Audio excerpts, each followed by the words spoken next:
Saudara, sempat mengalami kemacetan, tol layang Mohammed bin Zayed atau MBZ sempat ditutup. Hal ini guna mengurangi kepadatan jalur di tol layang.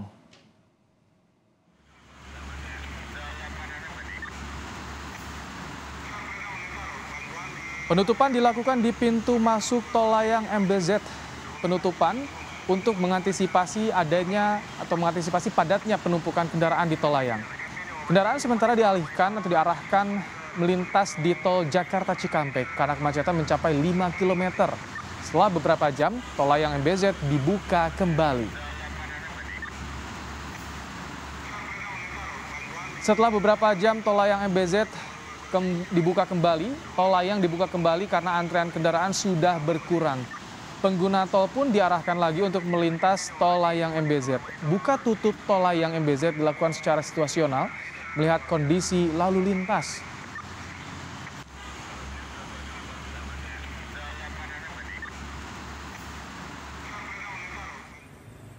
Meskipun dilakukan pembatasan mobilitas kendaraan wisatawan yang menuju puncak pada PPKM level 2 untuk arus lalu lintas di kawasan Puncak Bogor, Jawa Barat, pada Sabtu pagi terpantau macet hingga 1 km. Terpantau terjadi antrean selepas keluar pintu tol Ciawi menuju Simpang Gadok Puncak. Untuk membatasi mobilitas kendaraan wisatawan pada PPKM level 2 masih dilakukan sistem ganjil genap, di mana kendaraan yang tidak sesuai tanggal hari ini oleh petugas diminta putar balik.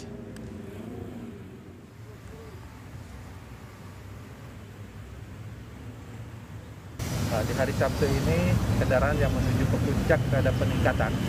Kita laksanakan yang pertama adalah saat ini dari Satlantas Polres Bogor bersama dengan gugus tugas Kabupaten Bogor masih tetap melaksanakan pengecekan genap ganjil. Kendaraan yang tidak sesuai dengan platnya, tidak sesuai dengan tanggalnya, kita kembalikan ke arah Jakarta. Untuk antrian saat ini, emang ini karena imbas daripada pemeriksaan, ya kurang lebih hampir ada 1 kilo. Pemerintah Kabupaten Bogor memutuskan akan menutup total jalur puncak di Cisarua pada malam Tahun Baru 2022. Langkah itu dilakukan untuk mengantisipasi terjadinya kerumunan yang bisa meningkatkan potensi penularan COVID-19. Selama libur Natal dan Tahun Baru, sejumlah kebijakan juga disiapkan di jalur puncak untuk mencegah terjadinya kerumunan. Salah satunya adalah pemeriksaan sertifikat vaksin bagi wisatawan yang akan dilakukan di 25 titik.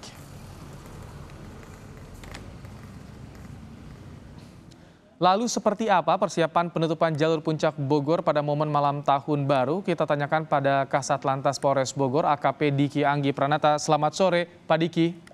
Selamat sore, Mas Ibrahim. Pak Diki, jadi per kapan mulai dilakukan penutupan? Apakah persis di tanggal 31? Jadi sedikit meluruskan, untuk kita nanti pada malam Tahun Baru, bukan melakukan penutupan, namun melakukan pengalihan arus. Jadi kita laksanakan mulai dari jam 6 sore, tanggal 31 sampai dengan 6 pagi, tanggal 1 Januari.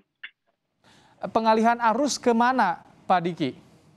Ya, jadi bagi kendaraan kita melakukan ke ganjil genap, ya, tetap melakukan ganjil genap selama dari tanggal 20 sampai tanggal 2. Kita sudah melakukan uji coba pelaksanaan ganjil genap kembali per tanggal 20 nanti sampai dengan tanggal 2. Jadi bagi kendaraan-kendaraan yang tidak sesuai atau tidak memiliki kelengkapan persyaratan, kita akan melakukan pengalihan untuk tidak melewati jalur puncak. Demikian. Jadi artinya masyarakat yang tidak memiliki persyaratan sama sekali tidak bisa menuju kawasan puncak?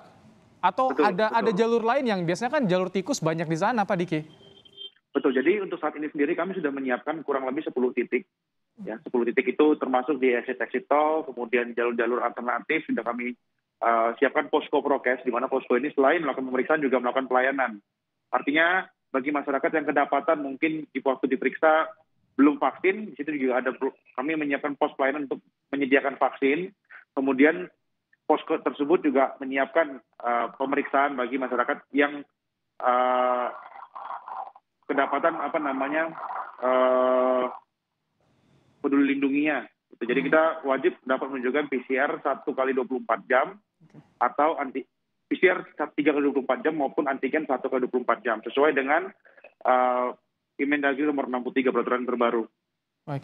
Jadi saya ingin tegaskan kembali, jadi di tanggal 31 artinya kendaraan ganjil yang bisa masuk ke kawasan Ya. Puncak artinya ya? Ganjil genap karena Betul, tetap berlaku di betul, sana. betul. Ganjil genap akan tetap berlaku sampai dengan tanggal 2. Ganjil genap tetap berlaku sampai tanggal 2. Tadi 10 titik di mana saja yang disiapkan Pak Diki untuk memfilter, memeriksa masyarakat? 10 titik yang kami siapkan itu ada di Sentul Utara, Sentul Selatan, kemudian Cibanon, Ciawi, Caringin, Cigombong, kemudian Rainbow, Pasir Angin, dan Simpang Bendungan. Pak Diki, kami mendapatkan informasi soal ditutup total kawasan jalur puncak dari pemerintah Kabupaten Bogor. Jadi ini seperti apa sebetulnya informasi atau yang disiapkan oleh Forkopimda di sana, Pak Diki sebetulnya? Ya, jadi yang jadi fokus pertama kami atau fokus yang terpenting bagi kami tentu adalah kelancaran arus lalu lintas. Di mana kelancaran arus lalu lintas ini juga berpengaruh pada kemajuan ekonomi. Jadi kami tetap memikirkan atau juga memberi kesempatan untuk masyarakat berniaga pada saat ini, ya. Jadi untuk mendukung itu kami melakukan pengalihan arus dengan membagi masyarakat yang masuk ke puncak sesuai dengan tanggalnya, yaitu kita kenal dengan pola ganjil genap. Demikian. Jadi pada jam 6 sore tanggal 31 masyarakat masih bisa masuk ke kawasan puncak, Pak Diki ya? Masih bisa. Jadi kami ada pengalihan arus yang kami siapkan untuk sana. Nanti pada pukul 10 malam baru kita akan melakukan pendorongan untuk one way arah bawah. Jadi kita kuras arusnya nanti mulai 10 malam. Oh baik. Ya. Jadi di malam hari baru akan ada meminta masyarakat untuk meninggalkan kawasan puncak seperti itu, Pak Diki? Betul. Kalau koordinasi sejauh ini seperti apa, Pak Diki? Apakah disiapkan juga pemeriksaan selain tadi di 10 titik di lokasi lain misalkan? Untuk pemeriksaan itu kami kan membuat posko prokes hanya di 10 titik tadi. Namun untuk yang mobile kami memiliki satgas-satgas kecamatan yang mana nanti mereka akan keliling ke tempat-tempat tujuan wisata atau tempat-tempat kerumunan. Nah, mereka yang akan melakukan penghimbauan, mereka yang akan melakukan pengecekan kepada masyarakat apakah sudah vaksin, apakah memiliki syarat perlengkapan perjalanan, contoh PCR tadi atau antigen, demikian, Mas. Yang juga menjadi perhatian karena kalau pengalihan berarti memindahkan keramaian dari satu tempat ke tempat lain. Nah, nanti di tempat yang dialihkan itu seperti apa, Pak Diki, nanti pemeriksaannya di sana? Iya, jadi untuk saat ini kami kemarin ya sebelum adanya persiapan Nataru ini, Pam Nataru sudah duduk bersama di mana puncak ini tidak hanya dimiliki oleh bertumpu pada satu polres saja, satu wilayah saja, yaitu Kabupaten Bogor, melainkan dalamnya ada Kabupaten Cianjur, ada Kota Bogor juga. Jadi kami kemarin sudah duduk bersama, jadi membuat satu kebijakan yang bersinergi dan berkesinambungan. Diputuskan nantinya akan diarahkan kembali untuk ke kediaman masing-masing apabila tidak sesuai dengan tanggal. Jadi ganjil genap ini akan berlaku di Cianjur, Kabupaten Bogor maupun di Kota Bogor. Demikian. Baik, tidak hanya di Simpang Gadok ganjil genap diberlakukan. Terima kasih. Siap. Kasat Lantas Polres Bogor AKP Diki Anggi Pranata telah bergabung bersama kami di Kompas Petang. Siap, terima kasih.